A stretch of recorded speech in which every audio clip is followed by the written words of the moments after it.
¿Cómo se van a compartir las diapositivas? Ah, las diapositivas, para compartirlas, bueno, ahora Para mismo, los que están online, sí, no. sería aquí, a ver, aquí, Pero antes deberías abrirlas. compartir, aquí, no, aquí. En español, ¿no? Bueno. Sí, espérate, un segundo. Sí. No, espérate. Necesita eso Un y el español italiano. un poco... Vale. Vale, entonces ahora haces aquí. Cancelar. Si le das aquí. No, dale tú. Ah, vale. Aquí. ¿Es esta, no? ¿O no?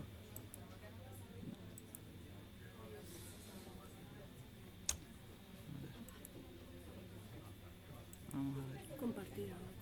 ¿No se te abre la ventana? Aquí, ¿hay que darle aquí? No. Eso debe estar abierto. Sí, Vale. claro, dale Te vas a Google Meet y en dale online. así, a online, ¿Aquí? Aquí, a compartir ahí. Compartir. Ahí. Y ahí te tendría que haber aparecido ahí. Aquí. Ahí, aquí, esa. Sí, muy Sí, bien. esa. Listo.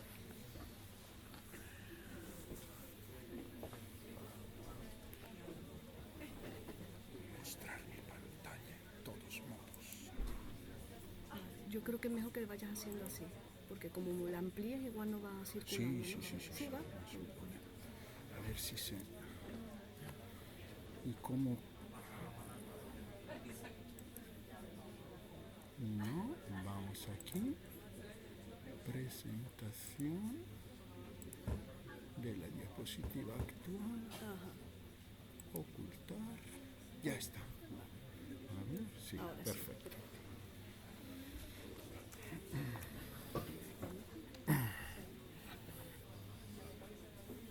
Bueno, que digas algo. Bueno, proseguimos con las jornadas. A continuación sí que tenemos un invitado de honor. Él viene de Italia, de la Universidad de Pisa. Es Gianluca, o su nombre es Gianluca Famiglietti. Él es profesor titular de Derecho Constitucional en la Facultad de Derecho de la Universidad de Pisa, donde dicta también la asignatura de Derecho de la Inmigración, ¿no? Un especialista en materia de derecho de las personas migrantes, y él va a explicarnos el sistema de acogida italiano, ¿no? Como ejercicio de derecho comparado, pues os va a venir bastante bien. Él es doctor en Justicia Constitucional y Derechos Fundamentales por la Universidad de Pisa, materia en la que es especialista. Es vicedecano de la Facultad de Derecho, de la Facultad de Jurisprudencia en la Universidad de Pisa, y director de la maestría denominada Jurista de la Empresa y Gestión Pública. Es miembro del Colegio de Garantía Estatutaria de la región de la Toscana, autor de 2 trabajos monográficos, Diritti Culturali y Diritto de la Cultura, en 2010. También en 2021 publicó la monografía Il richiedente protezione davanti a sui giudici, y de varios artículos y ensayos publicados en revistas italianas y extranjeras en temas de derechos fundamentales, fuentes del derecho y formas de gobierno. Ha tenido también varias experiencias docentes en maestrías y doctorados en España, entre otros en la Universidad de Sevilla y en la Universidad de Valencia, y también en Latinoamérica. En junio de 2024 dictó un curso sobre teorías de la interpretación en el doctorado de Justicia e Interpretación Constitucional de la Universidad Mayor de San Simón de Cochabamba, en Bolivia, y en varias ocasiones ha dictado un curso sobre función jurisdiccional y Estado constitucional en la maestría en Derecho, Convención en Política Jurisdiccional de la Pontificia Universidad Católica de Perú. También quisiera destacar que junto a Roberto Romboli y a Giuseppe Campanelli es codirector del curso de alta formación en Justicia Constitucional y Tutela Jurisdiccional de los Derechos que se organiza en la Universidad de Pisa y que este año llevará a su 50ª edición, ¿no?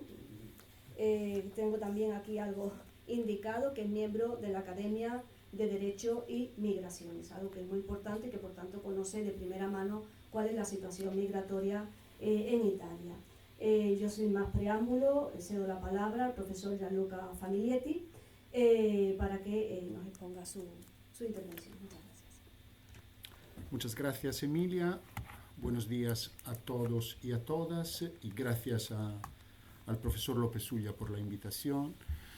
Y bueno, intentaré dividir mi exposición en dos partes. Una más de contexto, sobre todo porque hay muchos alumnos y alumnas, para que se enteren bien de la situación de la política migratoria en mi país, y una segunda más centrada en el sistema de acogida italiano. Bueno, empezando por el contexto, es evidente para todos, creo que en los últimos 20 años, la marginalidad social en general ha sido objeto de una irresistible atracción bajo la lente simplificadora porque, ante todo, electoralmente gratificante de la seguridad. La fuerza propulsora de este incesante magnetismo ha sido sin duda ejercida por el fenómeno migratorio, capaz de arrastrar consigo a muchos otros diferentes, convertidos en enemigos por decisiones normativas tendentes siempre a ampliar aún más los horizontes de la política criminal.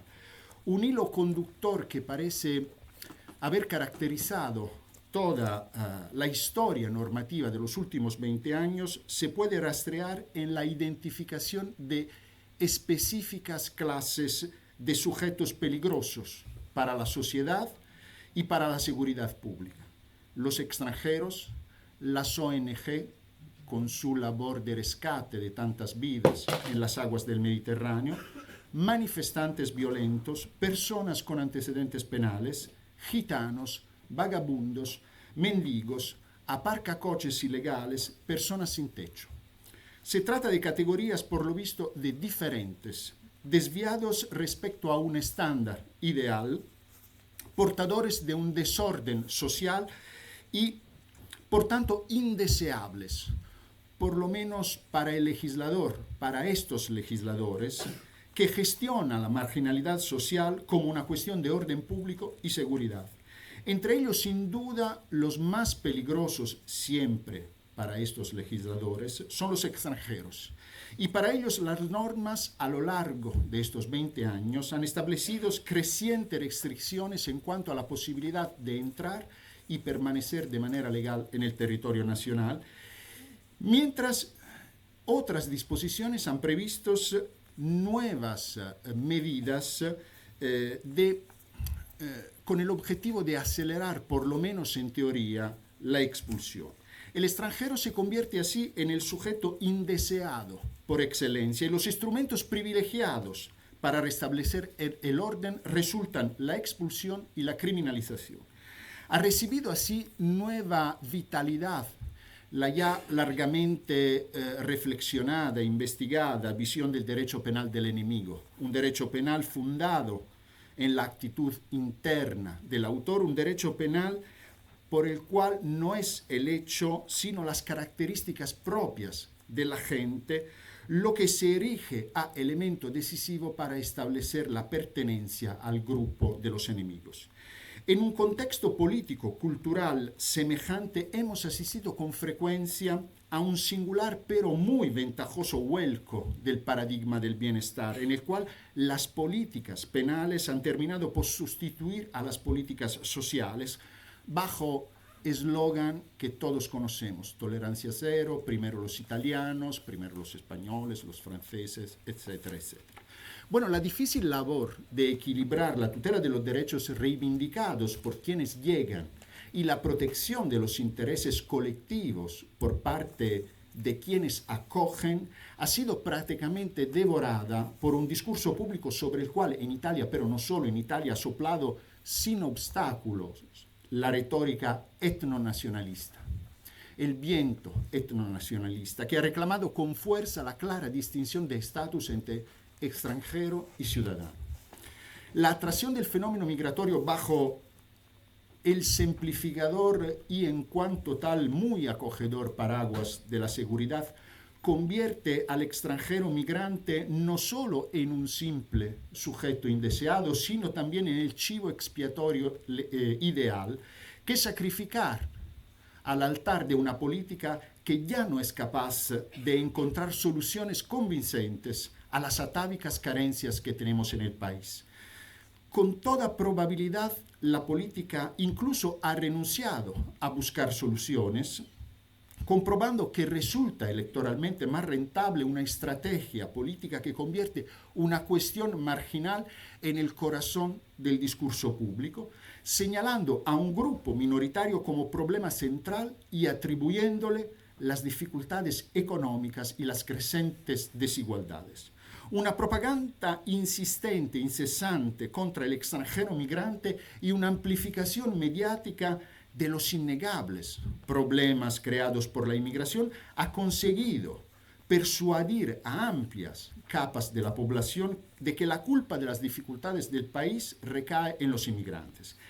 Por eso el riesgo que corre la reflexión jurídica y la reflexión científica en general es el de verse arrastrada también en el flujo de una narración político-mediática ya inclinada a describir un fenómeno epocal, global e irreversible, lo reitero, exclusivamente como un problema de seguridad y orden público. Por ello me propongo partir de algunos datos. Ante todo, los relativos a los desembarcos. Se trata de datos parciales por dos razones. Primero, porque retratan la situación al pasado 15 de noviembre. No son completos entonces, no llegan al día de ayer. Y segundo, porque se refieren únicamente a los desembarcos, es decir, a las llegadas por mar, sin tener en cuenta las llegadas por tierra desde el este, por la ruta, la así llamada ruta balcánica. Quisiera, sin embargo, centrar vuestra atención no tanto en los últimos años, sino en los datos relativos a 2017. Sí, se ve bien. Se trata de un año clave, el 2017, para entender lo que ha pasado después. El año puede dividirse exactamente por la mitad. De enero a junio desembarcaron 83.000 personas, un 18% más del mismo periodo del año 2016.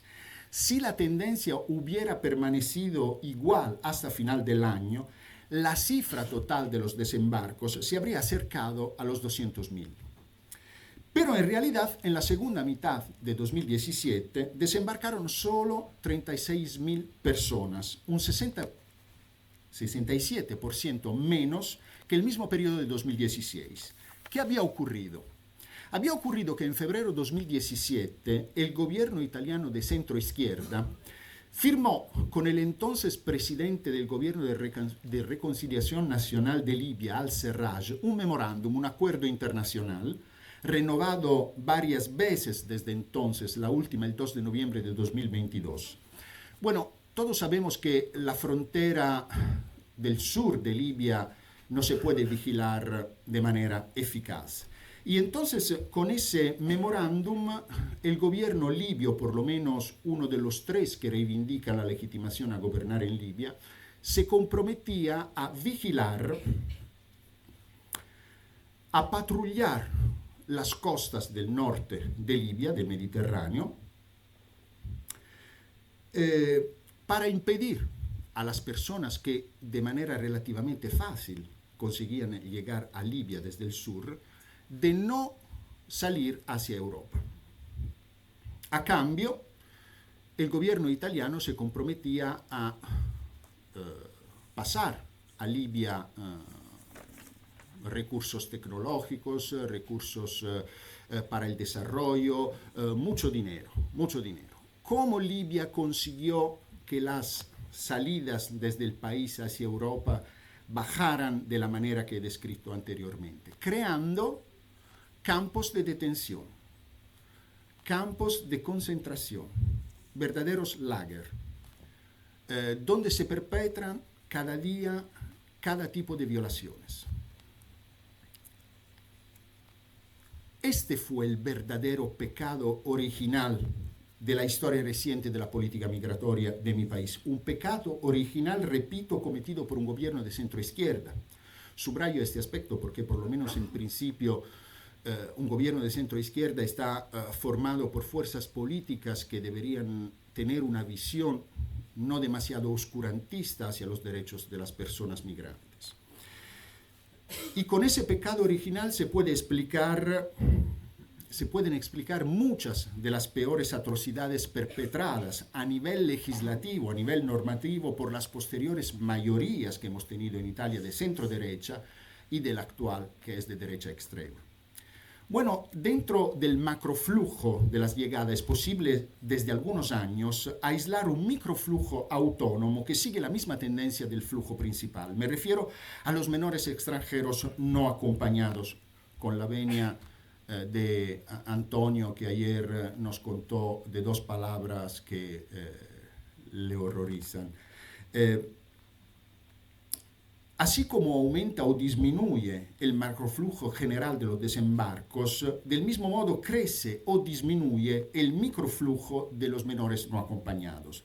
Este dato retrata una dinámica antinatural, me explico. Desde que ya no es posible llegar legalmente a Italia, desde 2002 ya no se puede entrar regularmente en Italia para buscar trabajo, los menores extranjeros que viajan solos se han vuelto cada vez más visibles.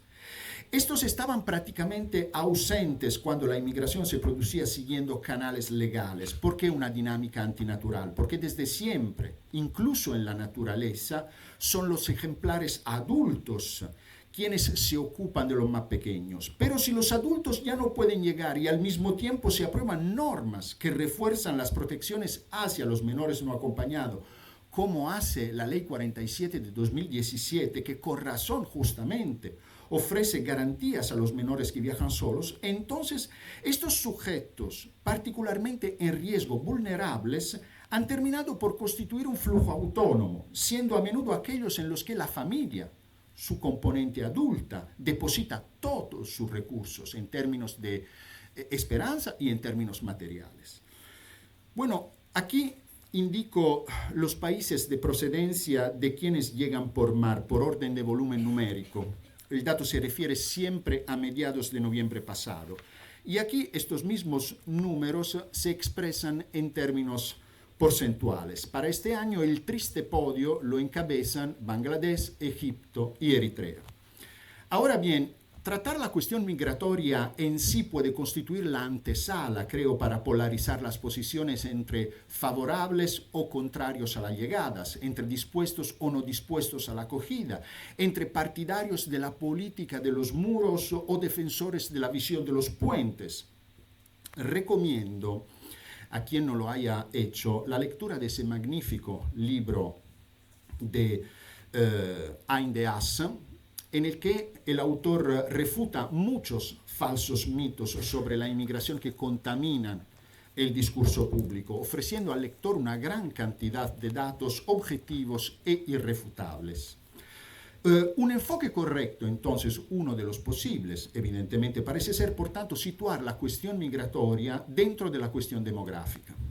Según los informes del Instituto Nacional de Estadística italiano, al 1 de enero de 2024, la población residente en Italia, casi 59 millones, resultaba inferior de unas 33.000 personas respecto al inicio del año, siempre 2024. Entonces, en un año hemos perdido el 0,6 por mil de personas. En los 2 años de pandemia, la disminución de la población había sido de casi 616.000 personas, principalmente por efecto del saldo natural negativo, que se había mantenido fuertemente desfavorable, acelerando así un proceso que había empezado 10 años antes, en 2014.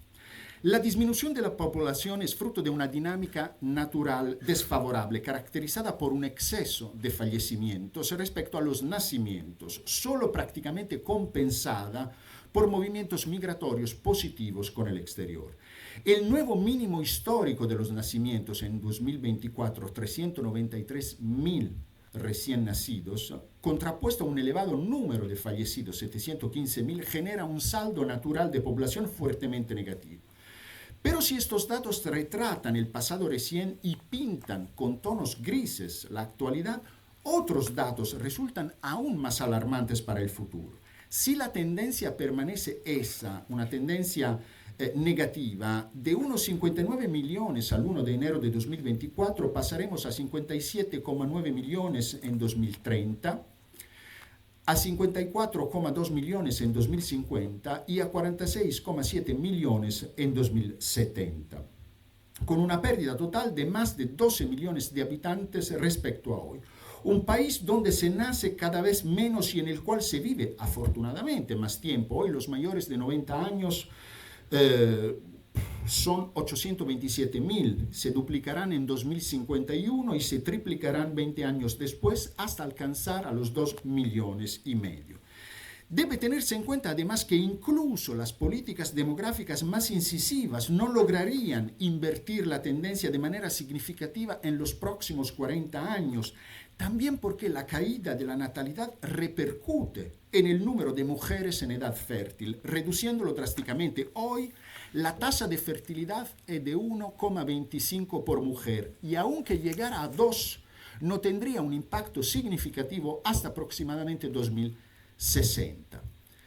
Hay también otro dato, el enésimo, que alarma. Desde hace al menos 7 años el país, Italia, registra más emigrantes que inmigrantes. Tenemos, por tanto, un déficit de población al que se suman importantes flujos en salida. No se trata de una invasión, más bien de una evasión. Es realmente hora de reflexionar en profundidad, además de sobre los fenómenos de entrada, también sobre la emigración que subrepticiamente está empobreciendo al país sin que los gobernantes presten seria atención a esta hemorragia. Se suele afirmar que Italia, de país de inmigración, se transformó con los años en país de inmigración. Bueno, esta frase nunca ha sido cierta. Y no lo es ahora, pues los datos demográficos y los hechos económicos lo contradicen. En Italia nunca se ha dejado de salir, nunca se ha dejado de partir, y en los últimos años la comunidad de ciudadanos italianos oficialmente inscritos en el registro italiano de residentes en el exterior, el AIRE, ha superado a la población de extranjeros residentes legalmente en el territorio nacional. 6 millones son los italianos que residen en el extranjero. Poco más de 5 millones son los extranjeros que residen legalmente en Italia. Por lo tanto, desde hace unos 15 años, Italia enfrenta un relevo generacional negativo en la base de la reducción de la población, pese a la compensación parcial con los flujos migratorios positivos con el exterior. Se suele afirmar en síntesis que la inmigración, así como la emigración, constituye una realidad de facto, que nuestras sociedades, entorpecidas por el mantra de la seguridad, intentan negar, convirtiéndola en el mejor de los casos en un problema respecto al cual las soluciones, las posibilidades de análisis quedan reducidas a estar a favor o en contra. En este contexto de esclerosis progresiva, ninguna fuerza política se atreve a sostener que los flujos migratorios, siendo como son una realidad ineludible, no requieren una solución ni tampoco, evidentemente, una eliminación, sino al contrario, estrategias de convivencia y gestión. Ninguna fuerza política logra promover un enfoque serio y maduro respecto a fenómenos que no solo deben gobernarse, sino con los cuales debería ser posible hoy gobernar. Habría que convencer a los actores políticos de la necesidad no solo de gobernar la inmigración, sino de la oportunidad de gobernar con la inmigración. Así lo demuestran de manera contundente los datos demográficos y económicos que he mencionado. Estos datos, juntos con los datos relativos a la sostenibilidad del sistema de pensiones, muestran de forma inequívoca cómo el sistema país en su conjunto necesita significativamente de inmigración, pero de inmigración regular, no de inmigración irregular. Sería necesario, por ejemplo, restablecer el permiso de residencia por búsqueda de trabajo, con una duración por lo menos de 1 año, eliminado en 2002 por la Ley 189 y sustituido por el contrato de estancia, una medida fantasiosa según la cual el extranjero puede entrar regularmente en Italia solo si ya tiene en la mano un contrato de trabajo. Para llegar a Italia, por tanto, la alternativa a menudo trágica del viaje por mar sigue siendo con frecuencia la única posibilidad. Es en este contexto donde surge el problema del sistema de acogida de los migrantes extranjeros, cuya evolución normativa legislativa he resumido aquí. A la Directiva Acogida de 2013, Italia dio aplicación mediante el Decreto Legislativo 142 de 2015 y posteriormente las tres intervenciones de 2018, 2020 y 2023 han introducido modificaciones significativas. Sobre toda la normativa ahora se cierne, sin embargo, el nuevo pacto europeo. Bueno, la normativa distingue evidentemente una primerísima acogida, una primera y una segunda acogida. La primerísima acogida es la que desde 2015 se desarrolla en los hotspots, es decir, en los puntos de crisis. Estructuras de primero auxilio y acogida situadas normalmente cerca de un punto de desembarco, donde las personas que llegan por mar son desembarcadas con relativa seguridad y sometidas en el menor tiempo posible a controles médicos.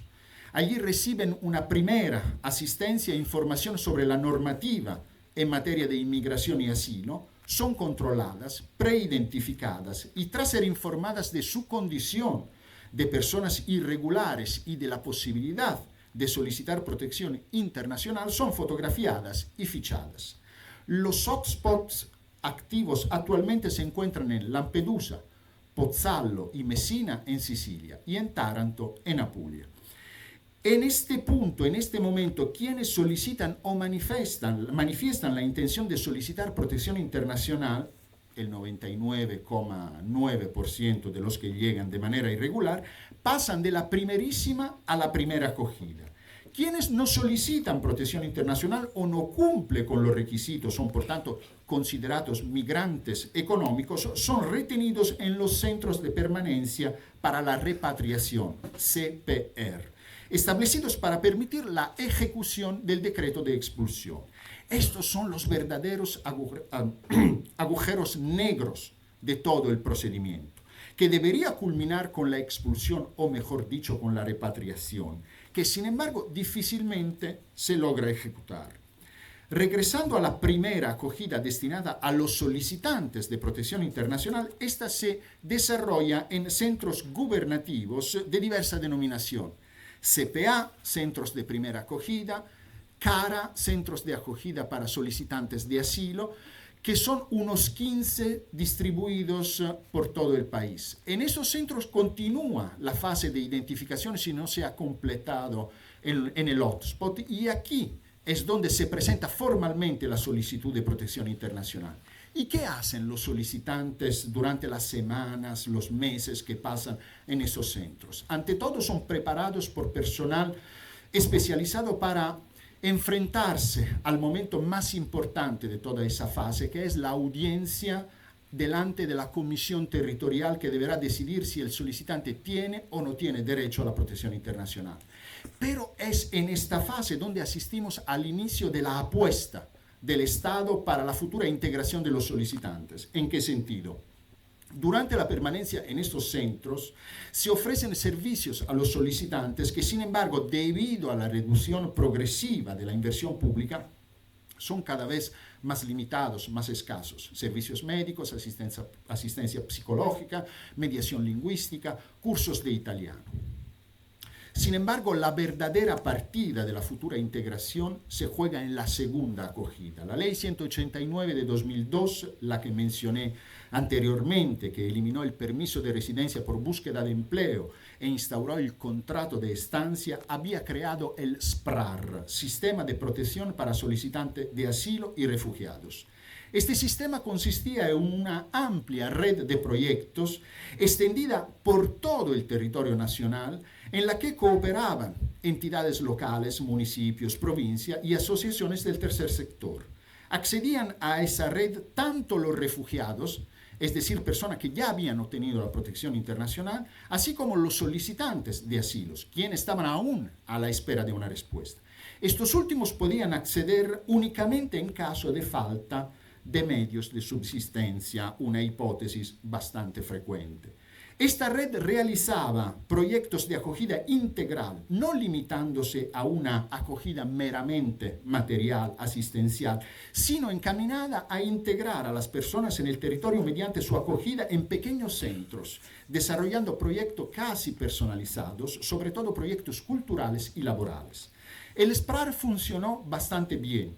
Allí es donde la apuesta del Estado por la futura integración, insisto con el término apuesta, dado que se admitían también a los solicitantes y no solo a los refugiados, era aún más fuerte en estos centros del SPRAR.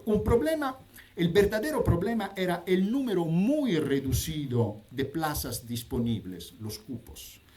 Esta escasez dependía esencialmente de una causa política, de una razón política, que podemos resumir con el conocido síndrome NIMBY, Not in my backyard, no en mi patio trasero, o también SPAN, sí, pero no aquí, a causa del cual muchas administraciones locales preferían no adherirse a esta red por temor a perder apoyos debido a la presencia de extranjeros en su territorio.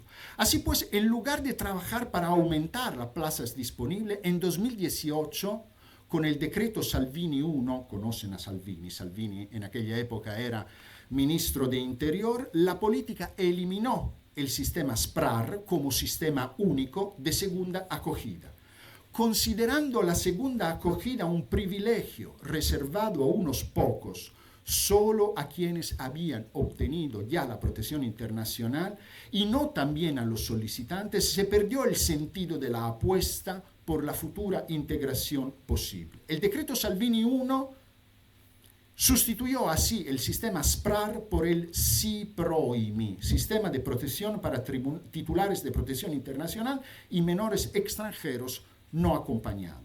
Bueno, los solicitantes de protección internacional permanecían, por tanto, en los centros gubernamentales, el CARA, el CPA, con servicios cada vez más insuficientes. Y cuando se agotaban las plazas en la primera acogida, salían y quedaban abandonados a su suerte. La situación explosiva creada por esta decisión insensata, con decenas de miles de personas repentinamente invisibles y sin protección en el territorio nacional, se agravó aún más con la pandemia. Solo parcialmente remedia esa situación el decreto ley 130 de 2020, llamado decreto Conte por el nombre del presidente del Consejo en ese momento, Giuseppe Conte. Desaparece el SIPROIMI, el sistema binario instaurado por Salvini, que reservaba, repito, la segunda acogida a refugiados y menores no acompañados, siempre y dentro de los límites de plazas disponibles, y se sustituye por el SAI, Sistema de Acogida e Integración. Esta medida representó un retorno solo parcial a un sistema único, como era el sistema SPRAR, la segunda acogida para refugiados y solicitantes, pues previó un doble nivel de intensidad de los servicios de acogida. Un primer nivel para los solicitantes de protección internacional, en el que se ofrecían únicamente servicios de asistencia material, jurídica, sanitaria y lingüística, y un segundo nivel para los titulares de protección internacional. A los servicios previstos para los solicitantes se añadían elementos de integración y orientación laboral. Y así fue hasta el decreto Cutro, el decreto ley 20-2023. ¿Por qué se llama decreto Cutro? No tiene nada que ver con cutre, pero si yo tendría que elegir un adjetivo para ese decreto, lo llamaría decreto cutre. Cutro es una pequeña localidad en la costa iónica, en Calabria. En sus aguas, el 26 de febrero de 2023, naufragó una embarcación procedente de Túnez, con 180 personas a bordo, de los cuales murieron 94. La indignación en el país por la solicitud de auxilio que fue desatendida llegaría posteriormente, en un segundo momento. En las primeras semanas prevaleció la conmoción por una tragedia en la que murieron 34 niños. Pero como en otras ocasiones, en tantas ocasiones, todo se redujo a la histeria normativa de ofrecer una respuesta inmediata, preferiblemente una respuesta muscular, fuese cual fuese. El decreto ley Cutro intervino en muchos aspectos del derecho de la inmigración y por lo que concierne a la segunda acogida, eliminó al sistema de acogida e integración de 2020, el sistema en dos niveles, para volver al enfoque de 2018, restableciendo el sistema binario de memoria salviniana. La segunda acogida es un privilegio que debe reservarse únicamente a quienes han obtenido protección internacional y a los menores no acompañados. Todo ello con servicios de integración reducidos al mínimo, ofrecidos por un número cada vez más limitado de administraciones locales y asociaciones. El cierre del sistema SPRAR en 2018 y las modificaciones posteriores provocaron una proliferación enorme de los centros de acogida extraordinaria, los CAS, auténtica tierra de nadie del sistema italiano de acogida. Están previstos por el decreto acogida de 2015 y se recurre a ellos cuando las plazas para los solicitantes de protección internacional no son suficientes en los centros gubernativos de primera acogida. Son centros habilitados de manera improvisada en el territorio, incluso en los municipios que habían decidido no adherirse a la red de proyectos de la segunda acogida por miedo al descontento de la población residente. Son centros en los que las personas quedan aparcadas con servicios limitados a alimentación y alojamiento, y donde no hacen nada, todo el día nada. Y es durante esa prolongada y aburrida permanencia cuando algunos, sobre todo los más jóvenes, acaban siendo presa de organizaciones criminales. En conclusión, también la opción política sobre cómo realizar la acogida y la integración contribuye a crear una sociedad más justa e inclusiva, o evidentemente a alejarnos de ese ideal. Por tanto, parafraseando la más célebre cita de la conocida activista Verna Myers, para una sociedad justa e inclusiva no basta con ser invitado a una fiesta, es necesario ser invitado a bailar. Muchas gracias.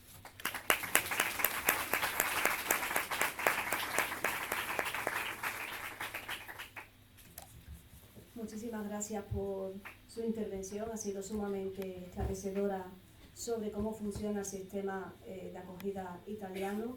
Y bueno, yo sí llego a una conclusión clara, es que los problemas, ¿no?, que se plantean en materia de protección internacional en España e Italia, bueno, pues son bastante similares.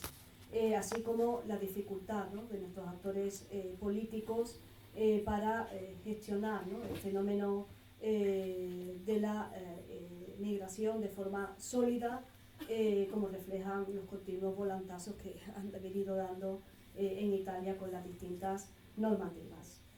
Yo en este momento pues cedo la palabra a los asistentes, a aquel que desea comentar algo, formular una pregunta al profesor Famiglietti. ¿Alguien de los aquí presentes estaría interesado? Profesor Miguel Revenga.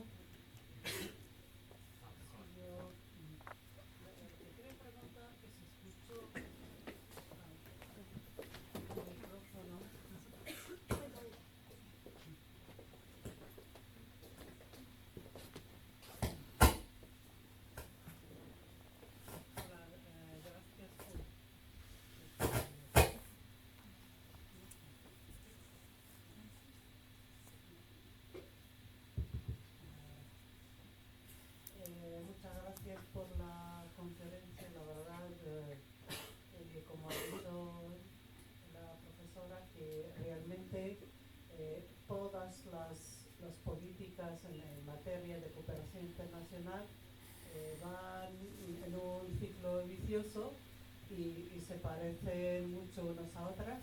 Yo lo que quería es preguntarle acerca de una noticia que se dijo, que Meloni quiere hacer como convenios internacionales con Albania para que los solicitantes de asilo o refugio, o digamos personas que llegan, que estén como en el apartheid, ¿no?, que estén en esta zona mientras se resuelve su solicitud de asilo. ¿Hasta qué punto esto es cierto? Muchas gracias.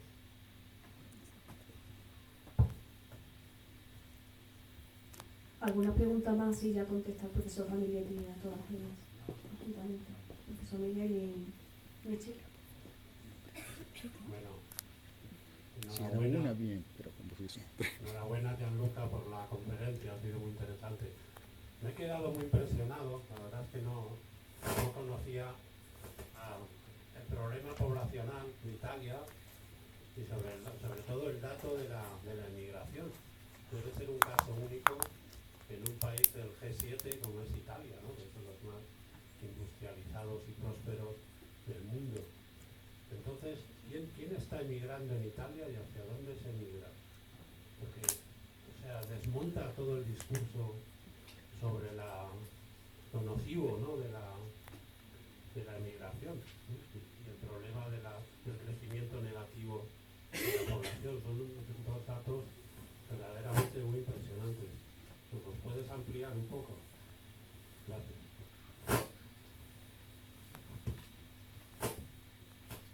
Michelle había formulado también una pregunta. Muchas gracias por la exposición. Los que estamos en el sistema de acogida de España, pues nos ayuda a entender y bueno, conocer un poco otros contextos en otros países. Yo quería preguntar por el tema que ha sido controvertido en España y que todavía sigue siendo y está muy de actualidad, el tema de los menores solicitantes de asilo. Entonces, no sé si me he despistado en algún momento, pero ¿cuál es el tratamiento o cuáles las políticas que se están llevando en Italia con el tema de los menores solicitantes de protección internacional?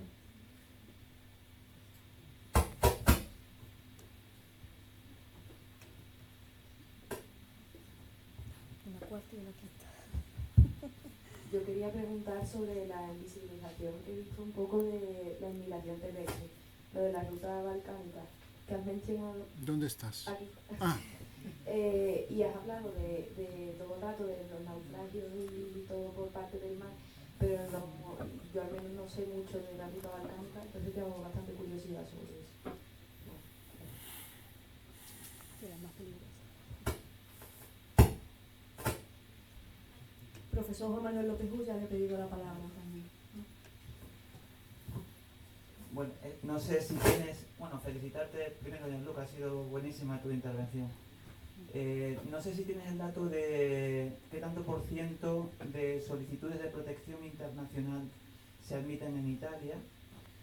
Y bueno, son ya demasiadas preguntas. A mí me interesaría, pero quizás para otra ocasión, ¿qué grado de integración? Porque en Italia, corrígeme, hay mucha población, no ya solicitante de protección internacional, sino extranjería subsahariana.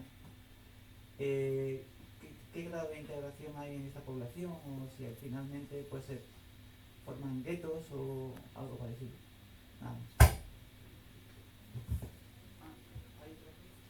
Una última pregunta, nada más, y no vamos a tener tiempo para responder. Una más. No, una más. Y ya. Y ya finalizamos la ronda de preguntas. ¿Alguien más había levantado el brazo? No. Concluido, gracias. tengo. Está abierta.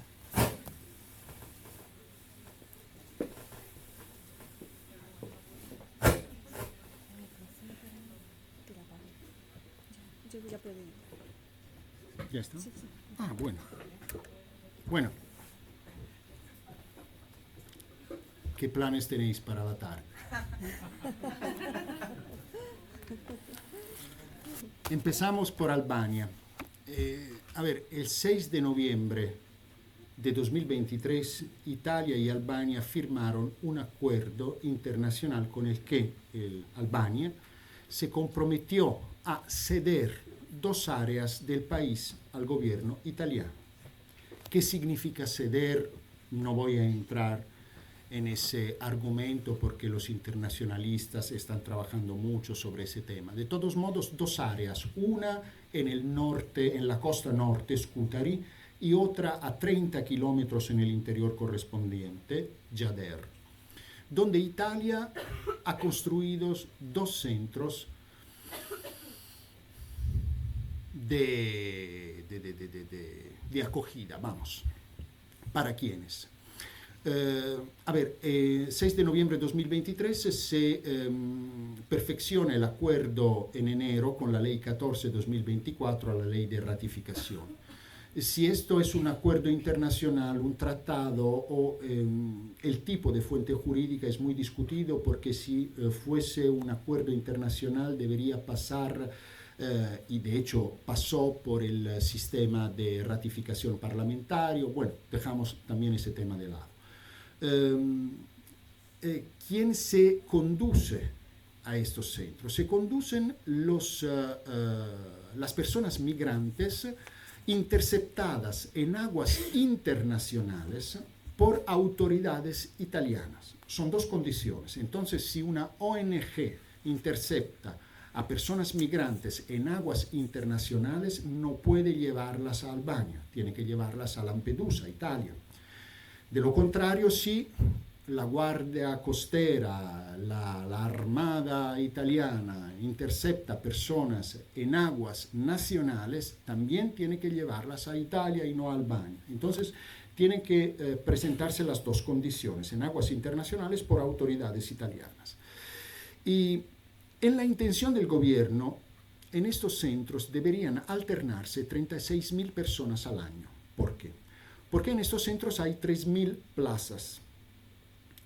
Las personas que se llevan en estos centros, que son personas en la idea del gobierno que proceden de países terceros seguros, porque el gobierno actualizó la lista de los países terceros seguros, poniendo dentro a países como Egipto, Nigeria, Bangladesh, países que son los países de mayor procedencia de los inmigrantes. Entonces, si tú vienes de un país seguro, te someten a un procedimiento acelerado que se demora 28 días. Entonces, 3.000 plazas disponibles por 28 días, un mes, en un año, 3.000 por 12, 36.000.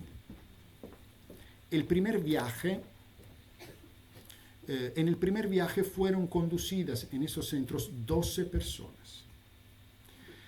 Pero 8 de estas 12 personas tuvieron que regresar, que desplazarse a Italia. ¿Por qué? Porque llegando a Albania, los jueces que tenían que convalidar el tratamiento, jueces que estaban por internet, online desde Roma, averiguaron que eran personas vulnerables.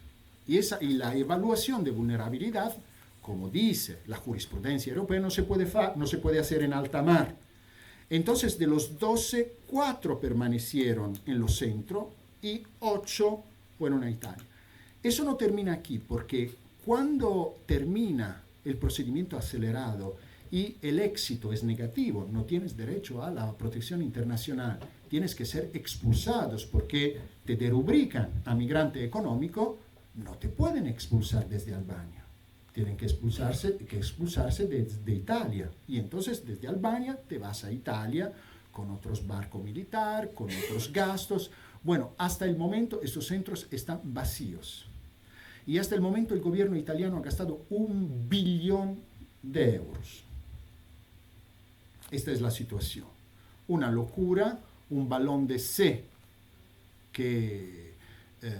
se había lanzado en el debate público italiano, un debate público siempre más empobrecido, simplificado y todo.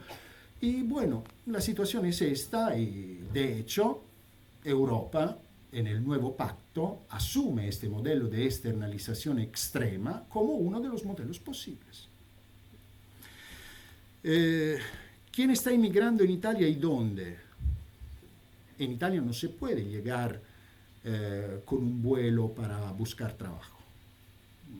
Simplemente tienes que llegar o por la ruta balcánica o por vía mar en el Mediterráneo.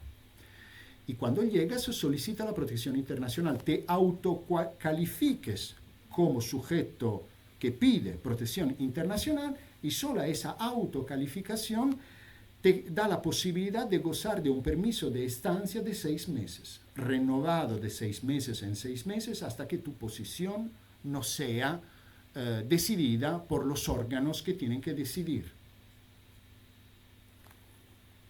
Y tenemos muchas pequeñas, el tejido industrial de mi país es un tejido de pequeñas y medias empresas. sobre todo ubicadas en el nordeste de Italia. Y entonces muchas de estas empresas están cerrando, no porque no tienen órdenes, porque no tienen mano de obra. Y entonces por eso he dicho que necesitamos inmigración para los datos demográficos y para los datos económicos. El sistema empresarial italiano necesita inmigración regular. Inmigración regular. ¿Quién puede, imagínense ustedes si alguien puede entrar en Italia por primera vez ya teniendo en la mano, en su bolsillo, un contrato de trabajo? ¿Quién te va a contratar sin verte en los ojos, sin mirarte a los ojos, sin hablar contigo? Entonces es una ficción, evidentemente. Los únicos canales, el único canal de ingreso legal en Italia es la reagrupación familiar, que es muy escasa, porque depende del trabajo. El que activa la reagrupación familiar atrayendo a sus familiares desde Egipto, no sé de dónde, tiene que tener un trabajo. Y como saben, según las personas a las que quiere reagruparse, el sueldo mensual tiene que subir, también los metros cuadros del departamento tiene que aumentar según de las personas. Es una locura desde la que no conseguimos salir, lamentablemente. Los menores extranjeros no acompañados que solicitan protección internacional. Entonces es otro pequeño flujo dentro del microflujo, decimos la ley 47 de 2017, la así llamada ley Zampa, Pata la Zampa, pero es simplemente el apellido del diputado que la promovió. Es una ley muy avanzada que tutela muchísimo a los menores extranjeros no acompañados, que soliciten o no soliciten. El problema, como saben, también en España se pone, son los hermanos, las fratrías, los grupos de hermanos que viajan solos y de los que son menores todos. O hay un mayor y dos menores. Los separamos, los tenemos juntos, los encaminamos en los mismos sistemas de acogida que son muy avanzados y que al final, en muy pocos años, en muy poco tiempo, te llevan también a solicitar la ciudadanía italiana. Es una ley muy buena, pero el problema es ¿por qué tuvimos que tener una ley sobre menores no acompañados? La dinámica antinatural a la que me refería antes, cuando los adultos podían llegar de manera regular para buscar trabajo, los menores no acompañados no existían, no aparecían como flujo autónomo. Han empezado a aparecer como tales cuando los adultos no podían más llegar de manera regular para buscar trabajo. La ruta balcánica, sí, en la ruta balcánica no se hace naufragio, pero se muere igualmente. Y el problema de la ruta balcánica es la actuación de los países también pertenecientes a Unión Europea que se encuentran antes de Italia en la misma ruta balcánica y que de manera totalmente ilegal rechazan a los migrantes extraeuropeos y los empujan al país siguiente, porque según las reglas de Dublín, como saben, la protección internacional debe solicitarse al país de primer entrada a Unión Europea. Croacia, Rumania, hay muchas pruebas de actuación ilegales de las policías de estos países que el procedente de Pakistán, yo que sé, encuentra antes de llegar a Italia. Pero vete más adelante y solicita más adelante la protección internacional. El grado de integración de la población subsahariana, eso es muy interesante. Esto es muy interesante porque nos llama a reflexionar sobre las dinámicas de integración en nuestras ciudades, en nuestras realidades territoriales. Desde cuando la inmigración ilegal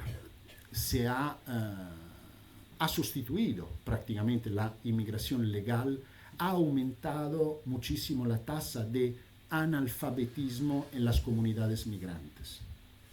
¿Por qué? Porque viven aislados, separados, de manera, muchos de ellos invisibles a los ayuntamientos, a los municipios, a los sistemas de acogida y de integración. Los sentimientos religiosos, el fenómeno religioso, es muy complejo rezar.